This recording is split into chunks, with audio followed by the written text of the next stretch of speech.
So welcome, everybody. My name is Maureen Hahn. I am the President and CEO for the Canadian Council on Rehabilitation and Work, CCRW. I'm also a steering committee member for DWC. And so it's my pleasure to introduce you to your panelists today. This is a parallel session on the Convention on the Rights of Persons with Disabilities, the CRPD. How are we doing? So we have a panel today of 4 people that we'll be talking about. We're going to be starting with the CRPD on a large scale with Steve Esty. He's going to talk to us about what is the CRPD, how a little bit of the history and where we're at with the CRPD. Mitchell is then going to take us down to understand the relationship between the Pan-Canadian Strategy on Disability and Work and the CRPD. And then we have Stephanie and Eppo from the federal government. Both will talk about initiatives that the federal government has undertaken that are aligned with the Convention on the Rights for Persons with Disabilities. And so with that, I'm going to put it over to you, Steve, to set the stage for this panel. So thank you so much for being here with me today. Okay, can folks hear me all right? Great. It's hard for me to tell because I'm like deaf and just captioning. Anyway, thanks, Maureen, for the invitation to talk about the convention today. You know me, I'm always game to do that. It's interesting because this year, 2021, marks a number of anniversaries around the CRPD. It's 20 years ago on December 3rd that the government of Mexico introduced a resolution at the Durban Anti-Racism Conference that the United Nations sponsored that led to the process of the creation of the ad hoc committee, which worked from 2002 to 2006 to draft the CRPD. Now, I was quite involved with that as an advisor to the Canadian government and also as a staff person for Disabled Peoples International, working with DPOs around the world to try to help them engage in the process. This year also marks the 15th year of the opening of the convention for signature, which happened on December 10th in 2006 after we drafted the convention. And in 2007, I think in March of 2007, the convention was open for signature. And on that day, I think 87 countries signed the convention. So it entered into force almost immediately. And we have 15 years of living under the CRPD, under our belt. And I think lots of people say, yeah, so what? But it's very interesting when you look at these things over a long period of time. So, I mean, the convention itself really changes the frame of the way we understand people with disabilities in our society. We talk about ourselves now as rights holders. Before the convention, we talked about ourselves as kind of passive recipients of programs and things like that.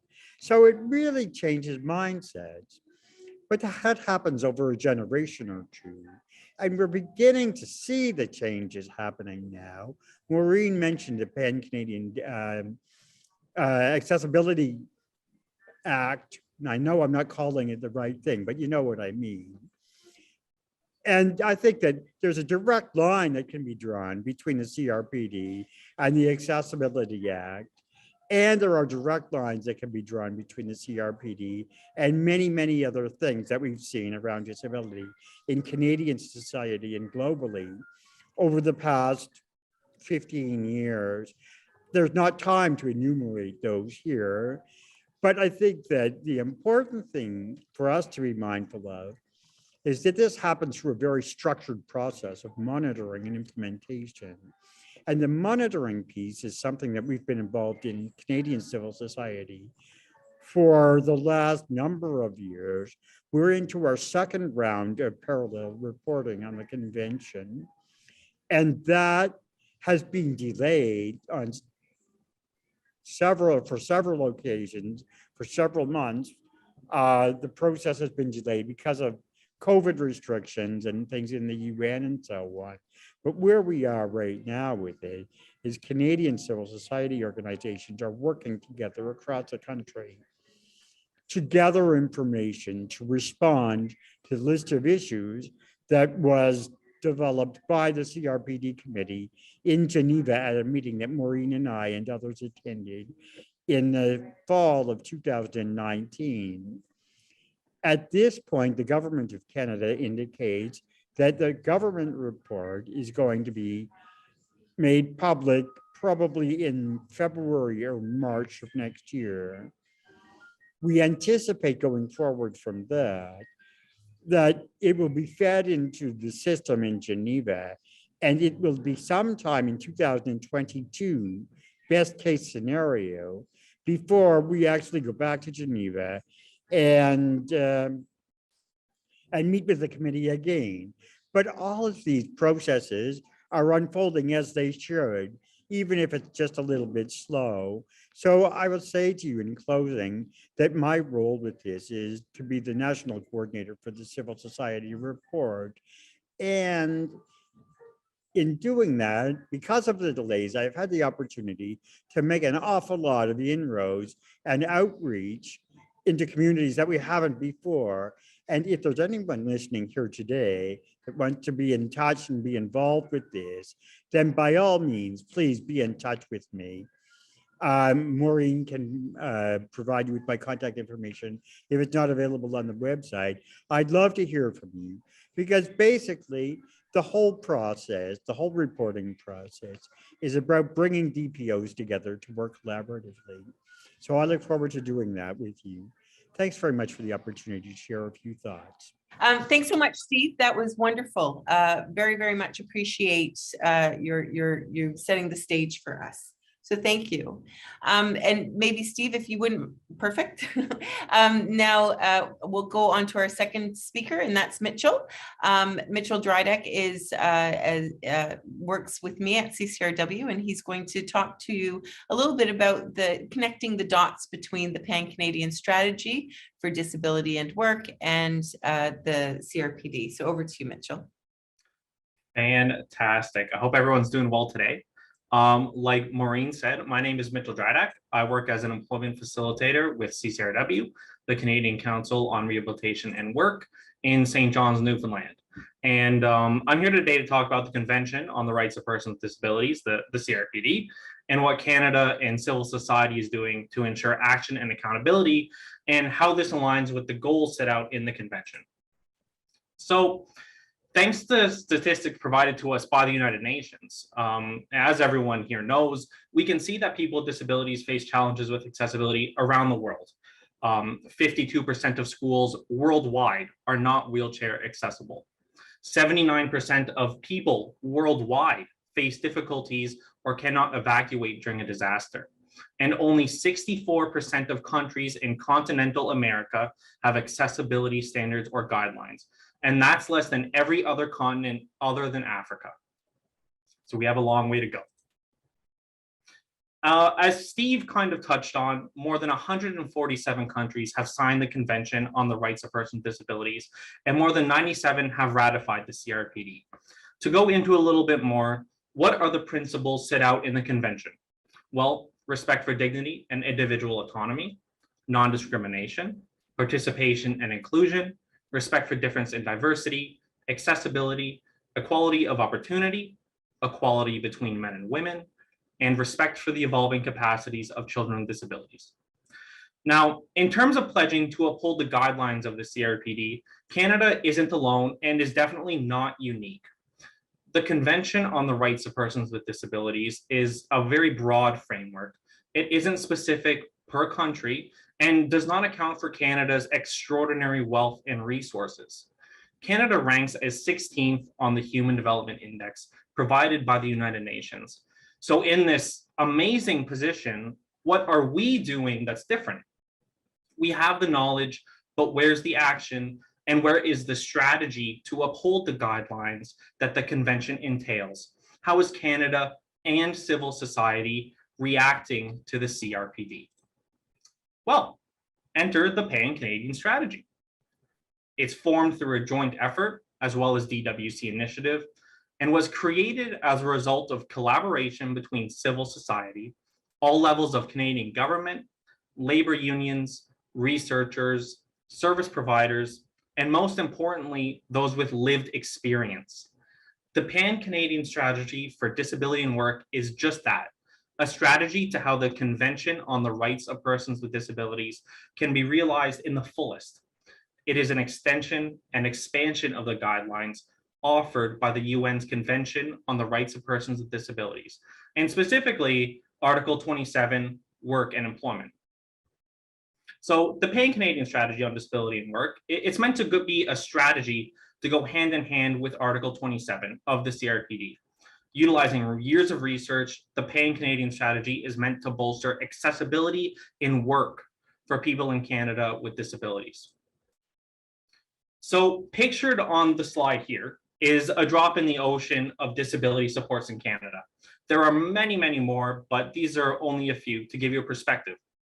The Autism Asperger's Friendship Society of Calgary, the Boabab Inclusive Empowerment Society, Best Buddies Canada, Brain Injury Association of Prince Edward Island, the Canadian Council on Rehabilitation and Work, and the National Network for Mental Health. So all of these organizations, they're individually fantastic, and they work very hard to uphold the values in the CRPD. But until recently, Canada and civil society lacked a real clear strategy. In my research on this topic, I saw many common themes: unemployment of people with disabilities, individualism, and equity to access to services to foster an average standard of life. Now, prior to the Pan-Canadian Strategy on Disability and Work, the government tended to point to individual private programs in terms of how the CRPD's Article 27 was being implemented in order to support employees with disabilities and employers who employ them. So what I'm saying is the government wasn't implementing the CRPD at all.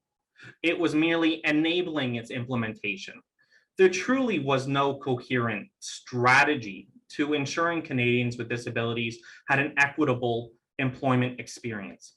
And this is what the Pan-Canadian Strategy on Disability and Work seeks to rectify. Building on the guidelines set out in the CRPD's Article 27, the Pan-Canadian Strategy focuses on disability-confident workplaces and comprehensive supports for persons with disabilities.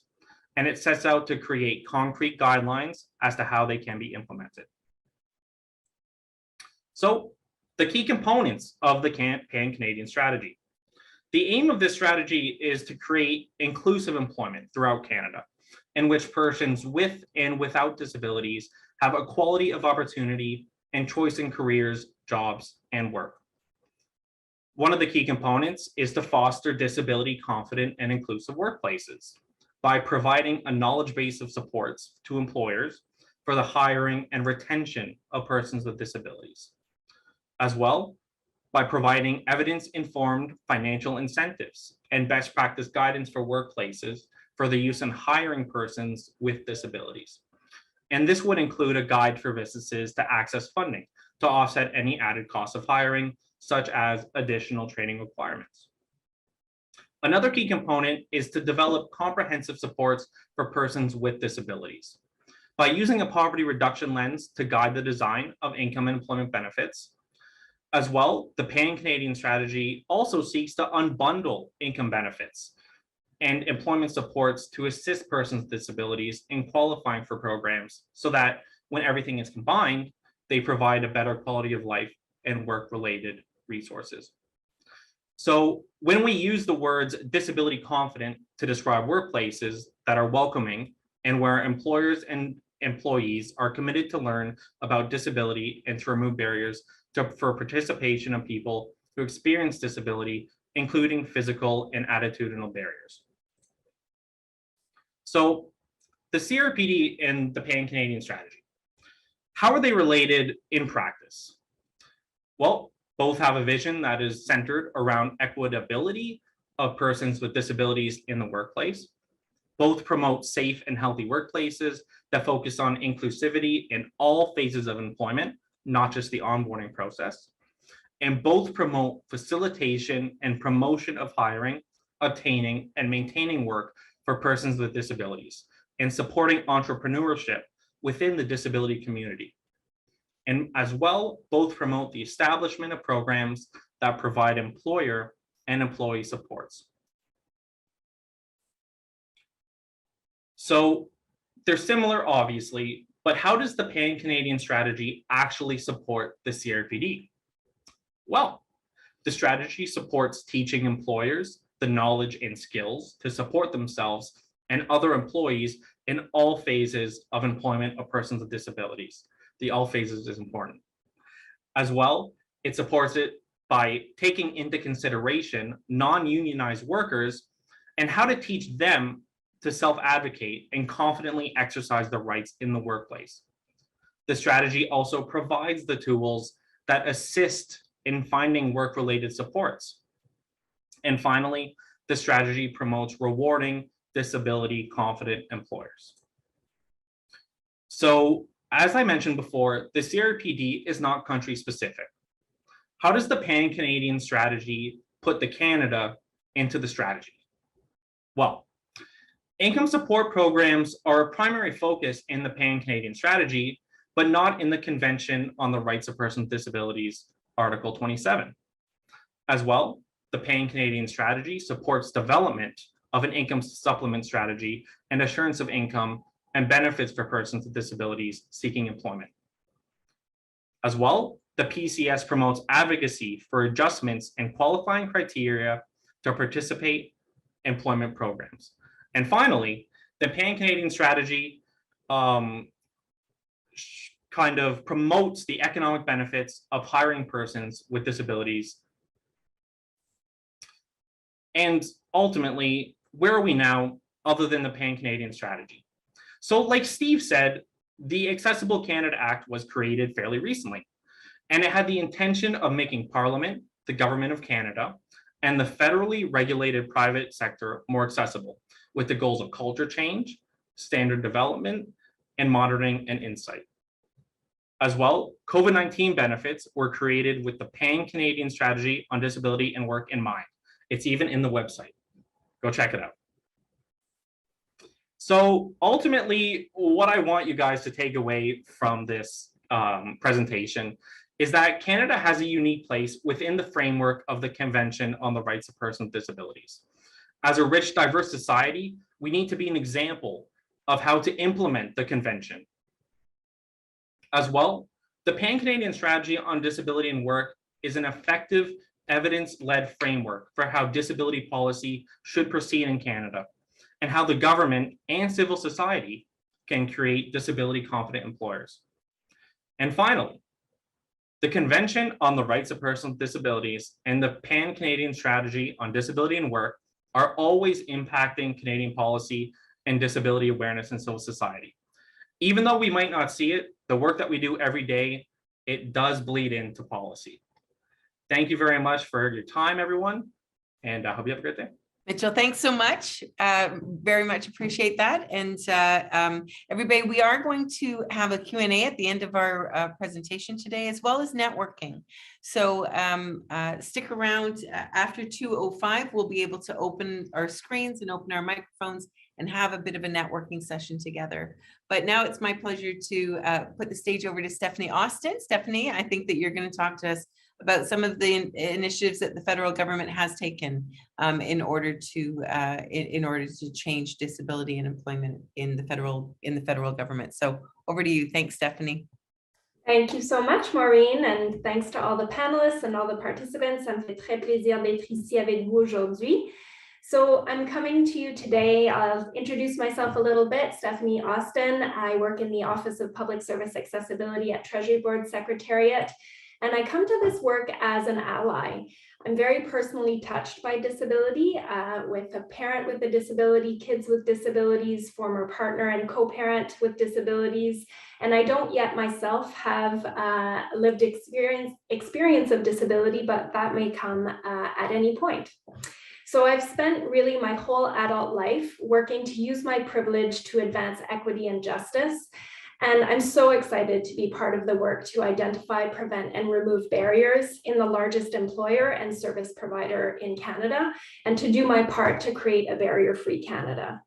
So what we do in the Office of Public Service Accessibility in the Treasury Board Secretariat of Canada is to help all federal public service organizations meet or exceed the requirements of the Accessible Canada Act. We have a very diverse team led by Yasmine Laroche, the Deputy Minister of Public Service Accessibility, and most of our team has lived experience of disability. So how we've gone about doing our work is to co-develop with people with lived experience of disability, employees in the federal public service, a strategy. So it's called Nothing Without Us, and it's the first ever public service accessibility strategy. And we've been relentlessly implementing that strategy. So in year one, we were established in 2018. In year one, we co-developed the strategy with lots and lots of consultation and engagement. And since 2019, around the same time as the Accessible Canada Act came into law, we've been implementing our strategy. It has 5 goals. The first goal has everything to do with employment. It's about improving recruitment, retention, and promotion of persons with disabilities. And that includes the commitment to hire 5,000 employees with disabilities by 2025. The second goal has to do with the built environment, so enhancing the accessibility of the built environment. The third goal is to make information communications technology usable by everyone. The fourth goal is to equip public servants to design and deliver accessible programs and services. And the fifth is all about culture, so building an accessibility confident public service. So to tell you a little bit about what we've accomplished, our progress report, we have an annual progress report. You can find it on canada.ca/accessiblegc. So we issued one last year for International Day of Persons with Disabilities to mark the first year since the launch of our strategy, and we're issuing one on Friday to really show what we've accomplished this year. So in the goal of employment, I think that we've done a lot in the area of inclusive hiring practices. There's always more to be done, but there are more students with disabilities who are being hired in the federal public service and who are fully, they're in pools and ready to be hired. There are more interns with disabilities in the public service now. There are more tools for managers. There are more mentoring programs targeted to people with disabilities. And we have better data to understand where we've made some improvements and where we still need to make more improvements. We have a workplace accessibility passport that's being piloted in 23 departments so far. So that's a way of, digitally documenting workplace accommodations between employee and manager, so that it's portable and it's available and it's streamlined and it's just a way of doing our work. We also have a centralized enabling workplace fund that's been funding lots of innovative projects like lighting pilot projects, a lending library of adaptive devices, etc. So under goal 2 in the built environment, what have we done this year? We've engaged many more users with disabilities with a wide range of disabilities, both visible and invisible, to talk about the GC workplace and to make sure that it's barrier-free. We've been doing more accessibility audits across Canada in all federally owned and operated buildings.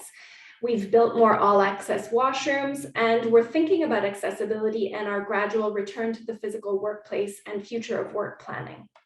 On technology, we have an ICT accessibility standard that's being discussed right now. That's sort of a best in class standard for ICT accessibility. And we've also developed a scorecard to keep track of where each department is at in meeting their ICT accessibility goals.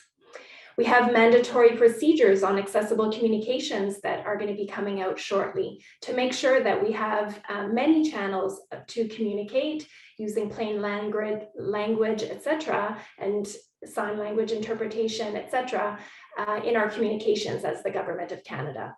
We also are putting accessibility into job descriptions because we know that we need that capacity among employees and professionals in the public service. And we're building on that capacity over time through different learning offerings at the Canada School of Public Service. On goal 4, the program and service delivery, the COVID context has really accelerated our efforts in making sure we have those multiple channels of delivery. We're using plain language and we're user testing with people with disabilities before we launch programs or services, and that we're obtaining feedback from users all the way through our processes. And on culture, we do a lot of engagement and we host a lot of dialogue and learning events. So to mark International Day of Persons with Disabilities, of course, we have events that are open to all public servants, so all 250,000+ across the country. And also during National Accessibility Week, we organize a lot of really dynamic events, and we talk a lot about allyship, so bringing as many people to the conversation as possible so that we're thinking and acting and doing our work in an intersectional manner. So what still needs work? I would say there are 3 big areas where I think we still need to do a lot of work. We still need to build more confidence in our professional communities in the government, whether it's managers or human resources or IT professionals. We don't all necessarily have all the skills, the knowledge, and the know-how to prevent and remove barriers for people with disabilities. So we still need to do some work in that area. We also need to do more work on measuring and reporting on our progress. We've made some improvements in our data and making those data available on canada.ca. But there's still more to be done to make sure that we're counting what counts and we're able to track our progress and report on it publicly. We're also still reflecting and need to do a bit more work on how to meaningfully involve people with disabilities. So we don't want it to be a side of desk kind of engagement or a quick online survey kind of engagement. We want deep and meaningful and sort of collaborative ways of engaging ongoingly people with disabilities, which is very much the spirit and the letter of the Accessible Canada Act. So what I tell my colleagues in the day-to-day when I'm working in the federal public service about what they can do, I encourage them to attend learning sessions and conferences like these and to have conversations about what they're learning with all their employees. I tell them or invite them to talk to their employees about what their needs may be at work and to keep those lines of communication open. I encourage them to get involved in removing barriers because really there's nothing more satisfying than removing barriers that have been long established and entrenched for a very long time, to be a part of the solution rather than being a part of the problem. So that could take the form of, making sure you're insisting on accessible documents or hosting accessible events and, providing barrier-free service. So everybody has a role to play. And I encourage people to start small, finding solutions that they can build on so that we know that we're making momentum, we're making progress, and I think that's how we get to sustainable change. So what you can do, just super quickly, 3 little points to hold us to the highest standard of accessibility and disability inclusion. I would encourage you all to tell us what's working for you and what's not working for you. And also to be involved, to work with us, to co-design better solutions. And finally, to keep pushing all levels of government to fulfill their obligations.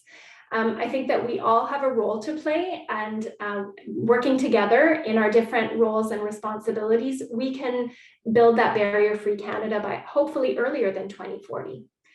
So over to you, Maureen. Thank you. Stephanie, thank you so much.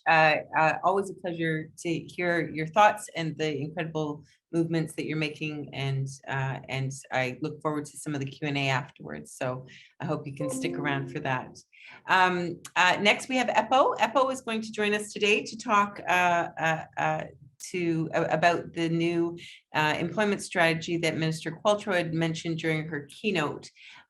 So over to you, Appo. Thanks for joining us.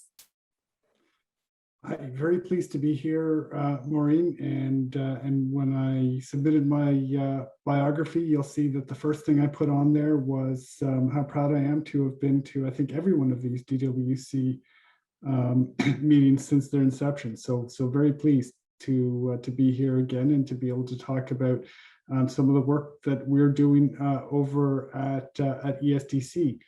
So let me. So what I'll focus on is the employment strategy for Canadians with disabilities. I think there's some very obvious links between Article 27 in particular of the UNCR CRDP, and so the employment strategy for Canadians with disabilities came out of the September 2020 speech from the throne late last year.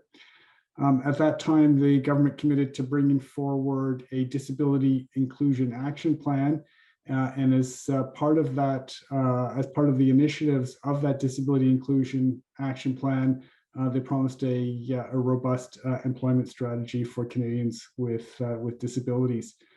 And they've reiterated that commitment a couple of times through the minister's mandate letter in early 2021, and most recently in the electoral platform.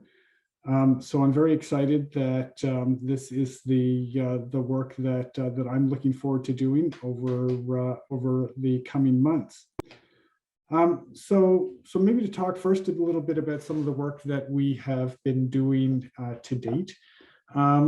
We're advancing the strategy on two separate tracks. Our first priority has been to mitigate the impacts of COVID-19 on the labor market participation of persons with disabilities. And to do that, we've been leaning quite heavily on proven and existing programs that we have here at ESDC. So this includes the workforce development agreements that we have with provinces and territories. We made a substantial additional investment in that in 2020, late 2020. And then we've made a couple of sizable investments also in the Opportunities Fund for Persons with Disabilities, which I think many of you will be familiar with, as well as in a few other programs like our Indigenous Skills and Employment Training, where we've invested quite significantly in supports for Indigenous peoples with disabilities. The other thing that I'm seeing at ESDC, and pleased to be helping to drive as well, is the inclusion of a stronger disability lens in some of our broad-based programming. So right now, pretty much all of our employment programs are starting to include either specific commitments around disability or commitments to increase the amount of clients that we serve and the number of projects that we fund that go specifically to helping persons with disabilities and to helping the employers that support those persons with disabilities. So you might have seen an announcement that was made back in the summer for projects under the Sectoral Initiatives program. There's also a number of other new programs, such as the Community Workforce Development Program, and also the Women's Employment Readiness Pilot, which is heavily focused on women who face multiple barriers to employment, including women with disabilities. And so that initial track of the strategy is ongoing. We're continually looking at and assessing our responses, our ongoing responses to the pandemic, because certainly we want to put in place a very strategic approach moving forward, but there are also immediate needs out there that require immediate responses.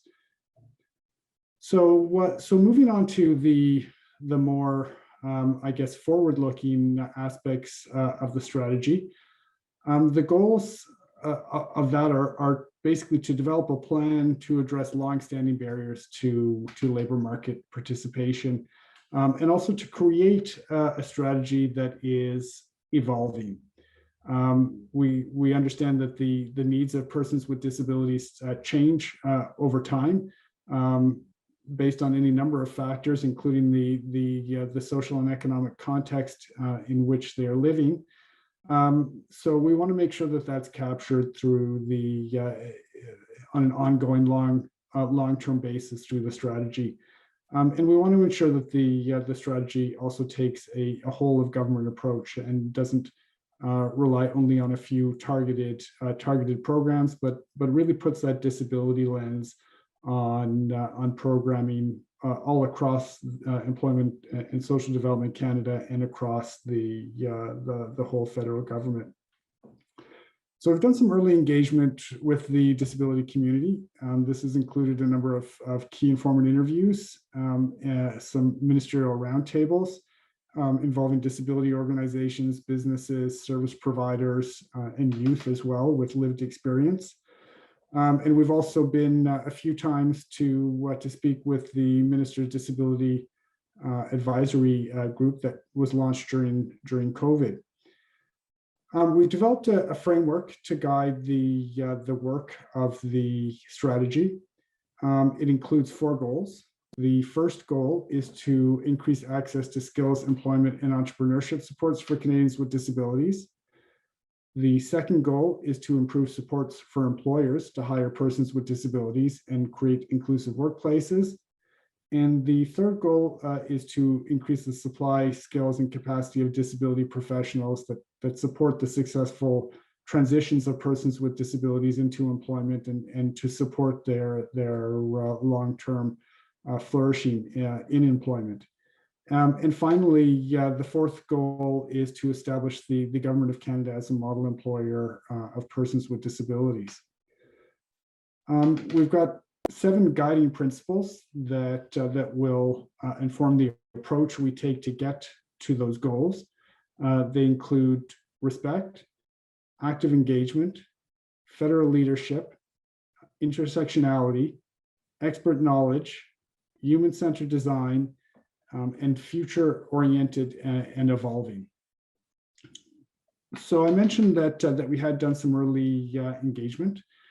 Some of the initial findings or initial feedback that we've received during that initial engagement, for example, from youth with disabilities, they cited a lack of meaningful work aligned with their education and interests. They've cited a need for skills and employment supports that are very much tailored to youth and to their intersecting identities. Youth have indicated that they often find it challenging to disclose their disability and or assert needs to new or prospective or even existing employers. They continue to face discrimination and attitudinal barriers from employers.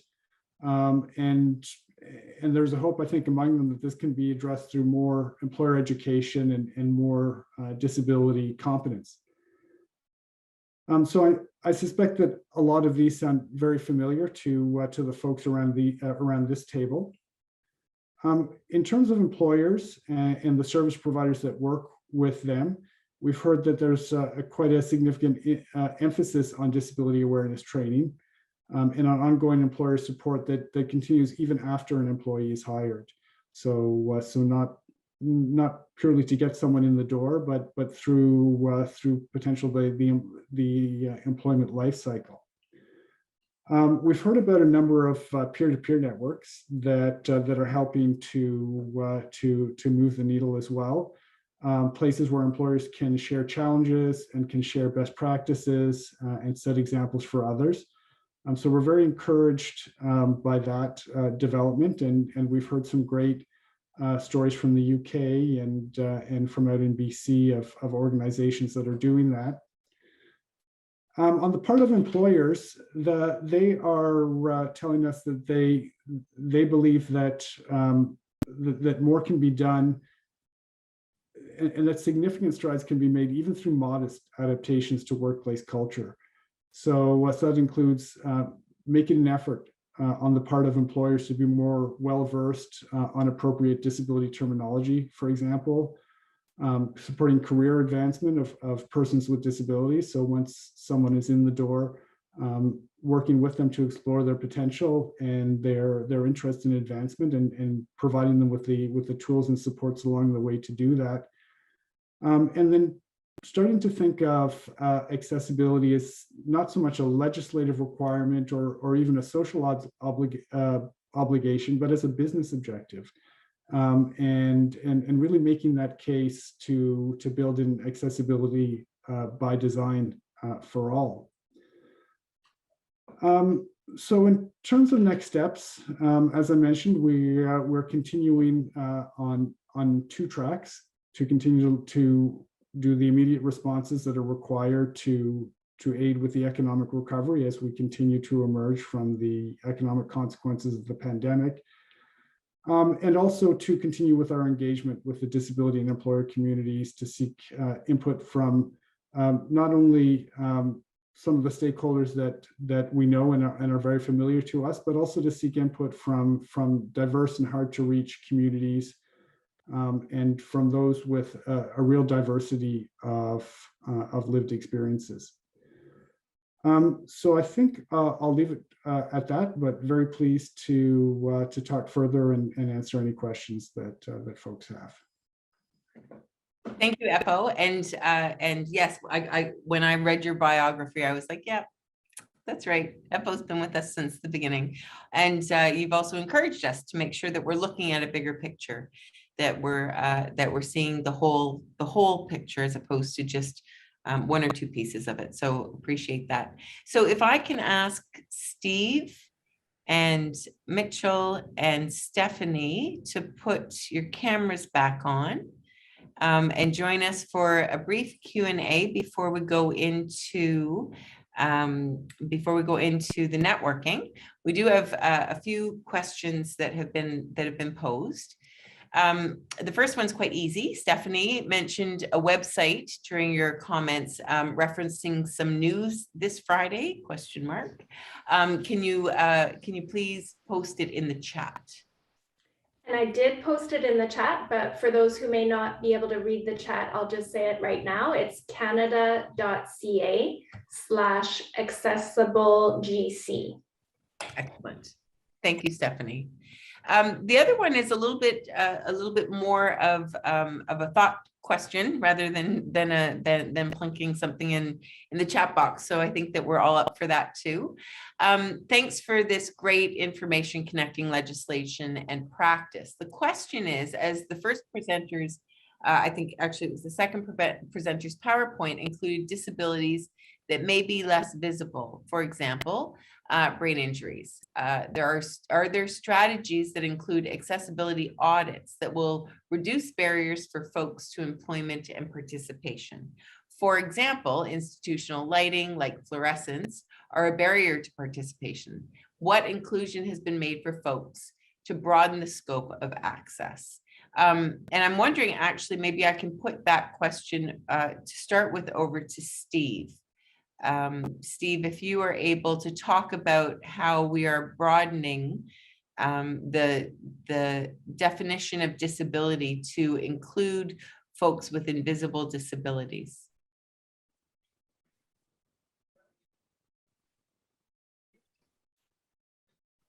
Broaden the definition of disability to include brain injury.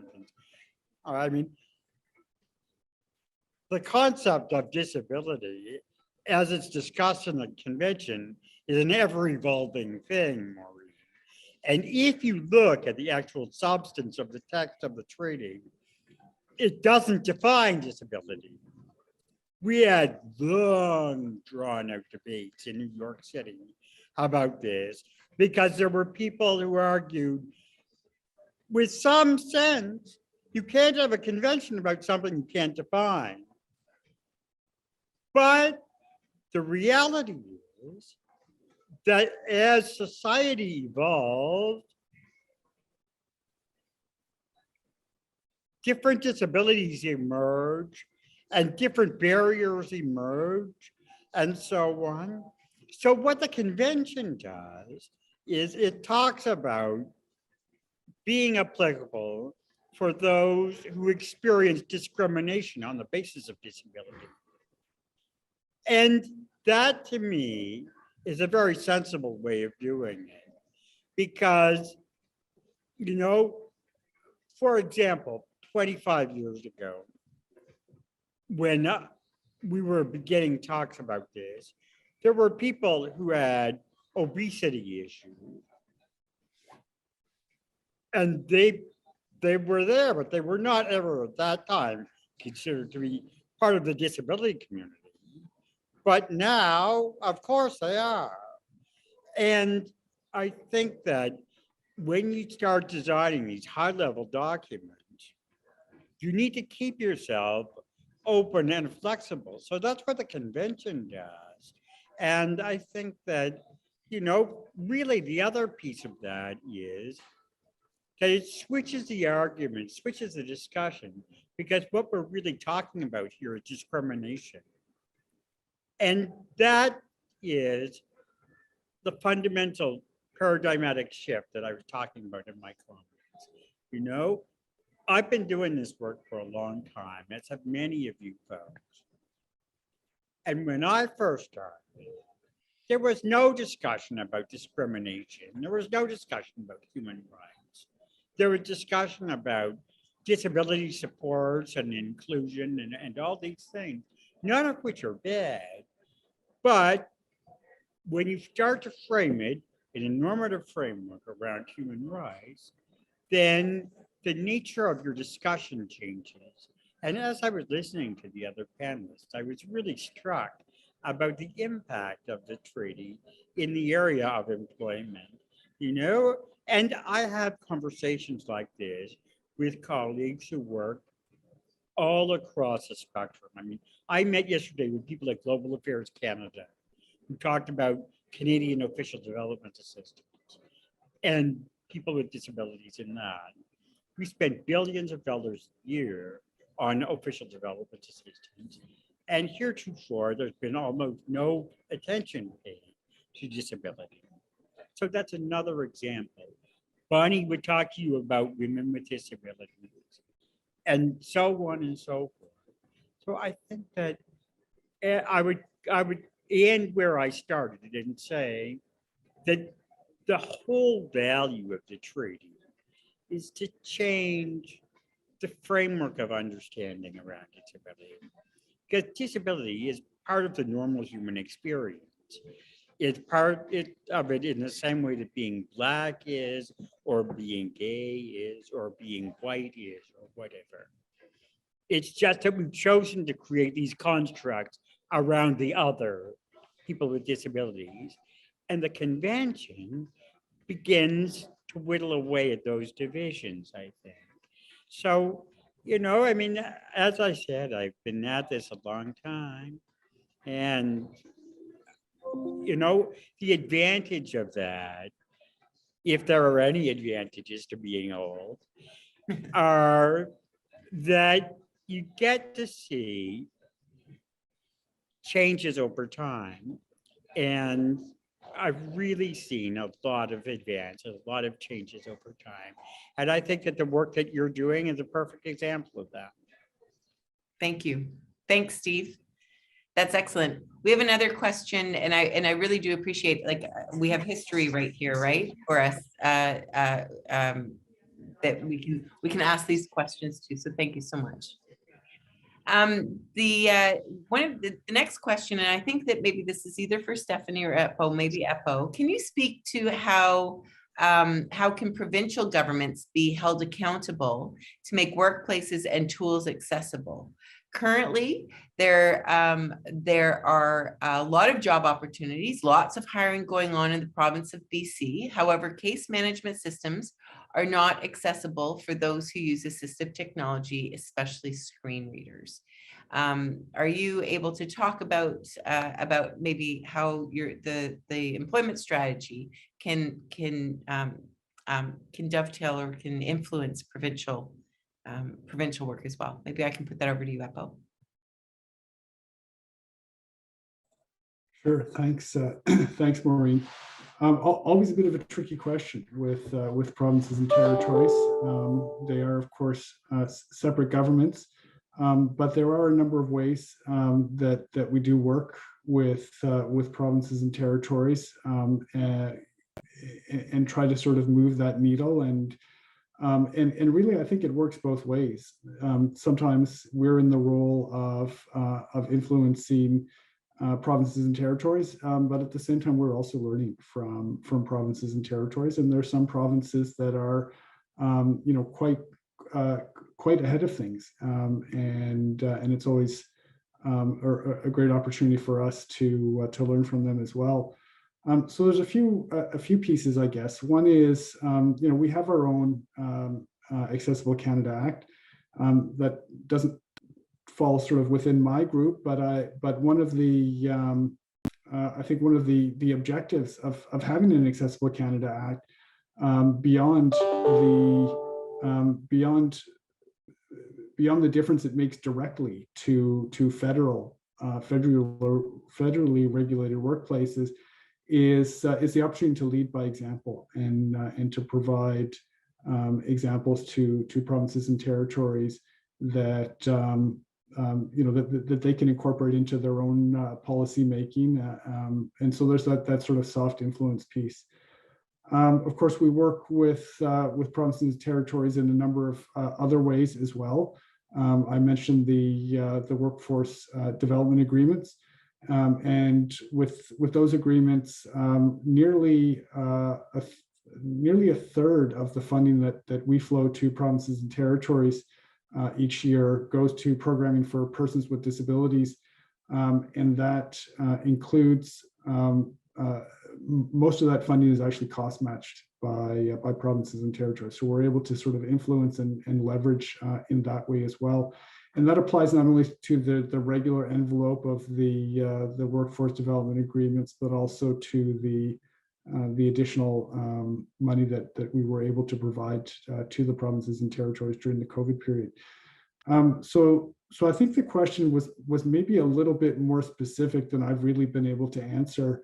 But hopefully I've given a little bit of a flavor of some of the ways that the federal government and the provinces and territories can sort of work together and try to move that needle together. Thanks. Thank you, Eppo. Thank you very much.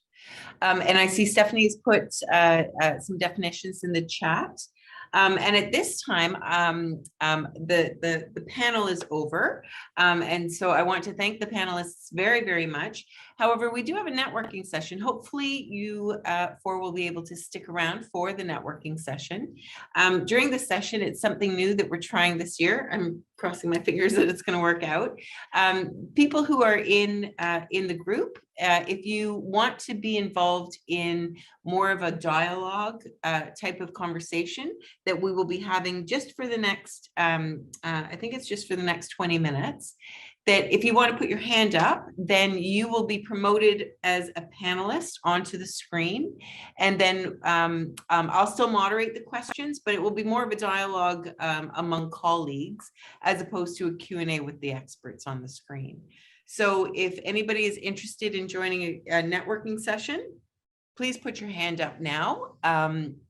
So in the reactions area, please put your hand up so that you are able to come on, and so you'll be promoted as panelists. In the meantime, we do have a couple of other questions maybe we can pose to the panelists. I'm just checking in on your timing. I think I may have sprung this on you and making sure that you're good to stick around for the next little bit. Yeah. Excellent. So one of the questions that we have here is that that there's a nod to the appreciate the nod to intersectionality, but wondering what policy changes have been made or need to be made to include access needs for trans folks. Common language continues to be binary. Thanks. Maybe Stephanie, I can push that one over to you. Maybe I should tell you before so that then you can really pay attention to the question that's being asked. But Stephanie, if you could take that, that would be great. And then we'll open our cameras. Everybody who's been panelists, please open your camera so we can be able to have a conversation, and put your hands up or wave to me if you've got a question. I'll continue to moderate. Over to you, Stephanie. Great. It's an excellent question. Thank you very much, Lee.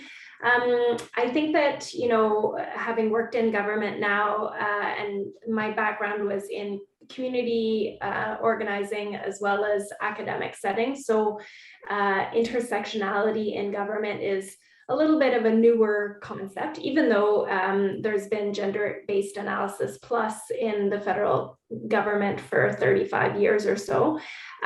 So I agree with you that there is very much more to be done on trans inclusion and modernizing language, and even just things like forms, government forms, to make sure that that we're being inclusive. I would perhaps point you to a recent posting last week of, there was a clerk's call to action on anti-racism, equity, and inclusion that that went out, and so on the topic of intersectionality, not necessarily just specifically trans inclusion or 2S LGBT plus. But, you know, I think that there is a lot, like 900 pages of content that was submitted by 88 departments of the Federal Public Service in response to the clerk's call to action, outlining what each of these departments has done. And maybe I'll put the link to it in the chat after I've finished speaking. So there is more work to be done on diversity and inclusion and accessibility, and thinking through policy-wise how we do better to make sure that no marginalized group, including trans folks, are, you know, further marginalized by any of the policy or action of the Federal Public Service. There is an LGBTQ2 secretariat at Canadian Heritage. So in the Federal Public Service, they have developed an action plan. So there is a lot of work in the federal government happening on these issues. So thank you for the question. Thanks so much, Stephanie. Dan, I see you've got your hand up. Do you want to go? Yeah, for sure. Let me know if my audio is okay as well. But I was really excited to hear Eppo, you talk about how career advancement is a part of where funding is flowing now and where interest and attention is. I've spent like a lot of the past few years focusing on that in my work, disability specifically. I'm wondering if you have come to the point of considering like how those monies will be dispersed, how that strategy will be implemented, like how career advancement really will be supported, or if it's still too early stage for that. Yeah, so I can talk sort of a little bit about our early thinking on that. We expect that we'll be doing that through the Opportunities Fund programming, and the last round of funding that we did receive from the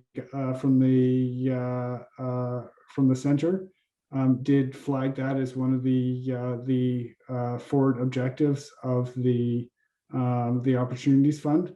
So I would say that you can expect to see very likely in the next call for proposals a solicitation for projects and for pilots that would advance that in particular. Thank you, Eppo. And thanks, Dan, for being the first in our networking to raise your hand. Next, I see Victoria. Yes, hello, can you all hear me? Yes. Hear me good? Okay. I live in Nova Scotia, and I'm currently coming to you from a nursing home. I'm 30. I moved in at 21 because my government said, meaning the provincial government, said, your needs are too complex. This is the only place you can live. And if we did that to any other marginalized group, there would be public outcry. Can you imagine if somebody was like, okay, you need support, but you happen to be, you know, a BIPOC person, therefore you have to live in this specific neighborhood, or in my case, in this specific building. And you have no choice. Like, people would be outraged. So I want to know what my federal government is going to do to ensure that this Canadian Convention on the Rights of Accessible Canada Act, some of the provinces have a lot further to go than others. I learned today that Nova Scotia has the highest rate of institutionalization of persons with disabilities, which the Supreme Court, the Court of Appeal of Nova Scotia has just said that that is discriminatory and they're breaking human rights laws. So, and I'm very involved in that. So I want to know, what's my federal government going to do to ensure that this province, who we all jokingly say here in Nova Scotia, we're 20 years behind everybody else. And we say it as a joke, but it is actually true. What are you going to do to ensure that the federal or that the provincial governments basically speed up and give me my rights so that no other has to be locked away in an institution without any recourse? Victoria, thank you very much for your question. It's a sobering one. I'm not sure if anybody on our panel or the people who have joined us on our networking have anything to say about Victoria's question or comment. I'm moving on in February because I threatened to sue the government.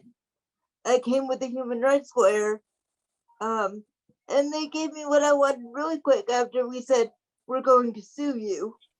But it took 10 years, a human rights lawyer, and me getting critical anxiety and depression to get to this point. And I want to make sure that nobody else has to do what I did. And living in an institution, of course, makes working almost impossible. Unless I can do it from home. So I've sort of created my own work as a disability advocate, but I don't get paid for most of that. And I want the opportunities to live in the community and contribute to my community as much as anyone else. How are you guys going to help me do that? So I know Bill Cowie has been promoted into a panelist, and you've done some chatting in the box here, Bill.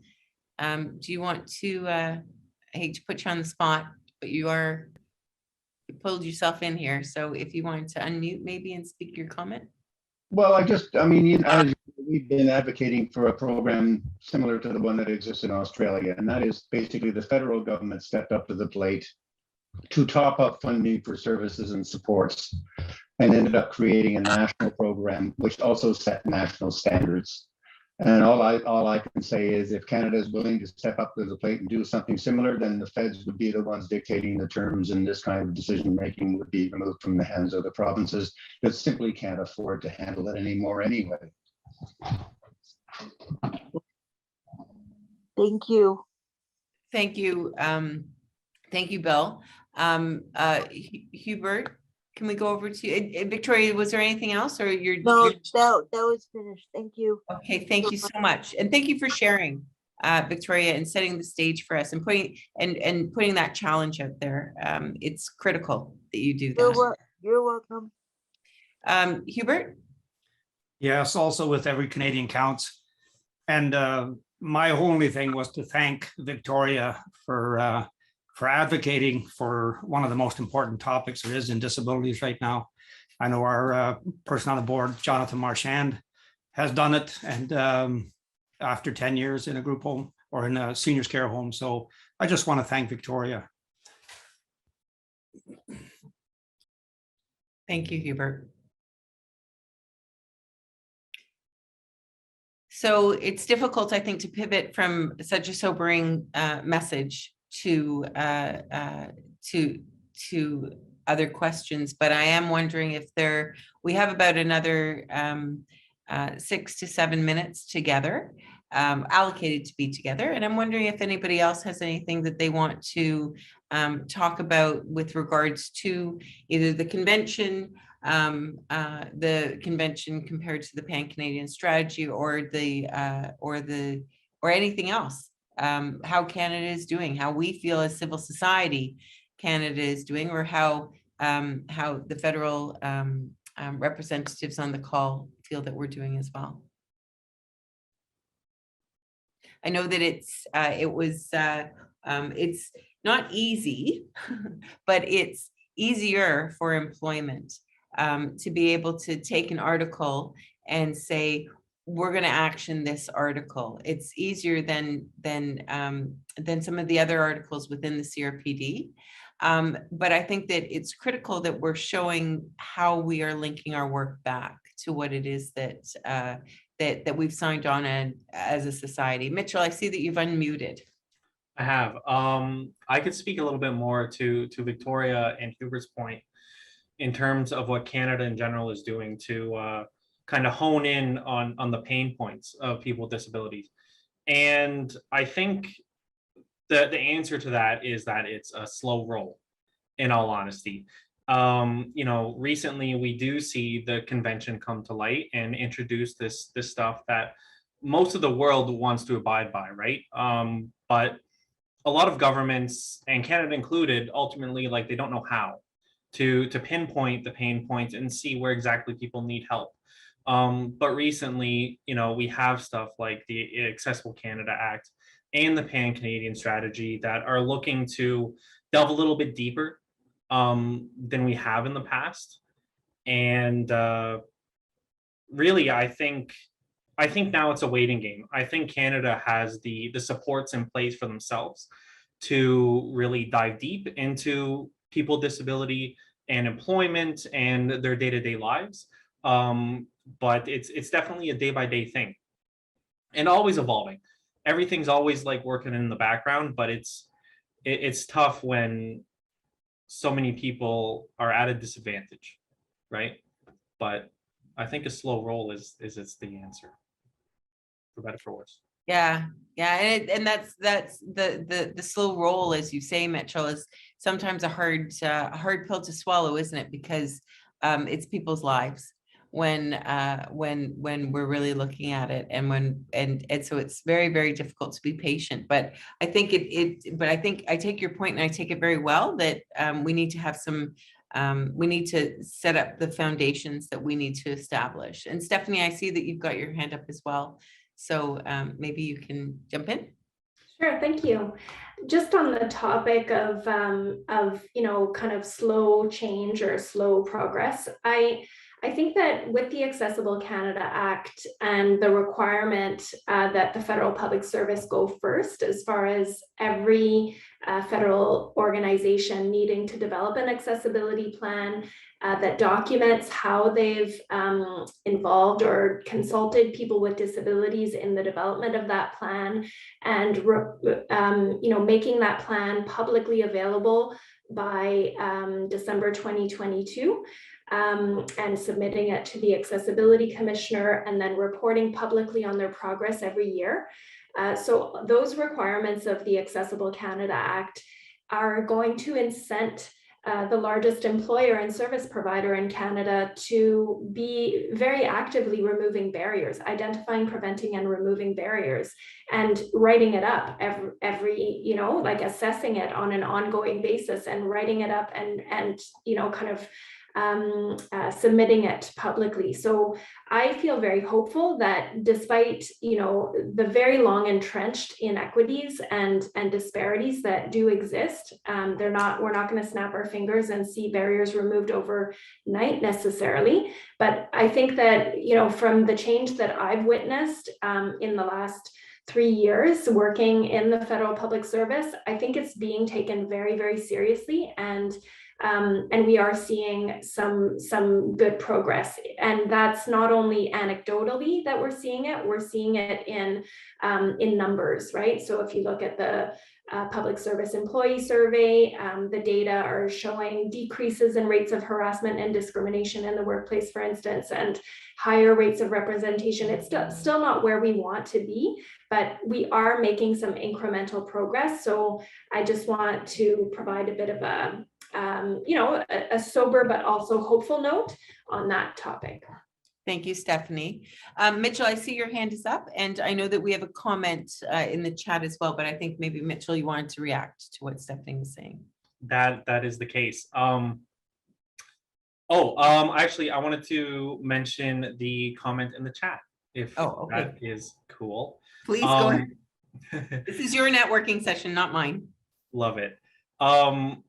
Kathleen, in my role with CCRW, I have seen that firsthand, where employees. Sorry, Mitchell, before you go ahead, maybe I can quickly read what her comment is, what Kathleen's comment is. I'm seeing a lot of people with disabilities losing employment due to the accommodation process. It is successful in some circumstances, but it is often difficult and onerous on the employee. Human rights complaints can help to make a future change, but the person who has initiated the complaint has often already lost. Another issue I see is disabled employees being unwilling to self-identify.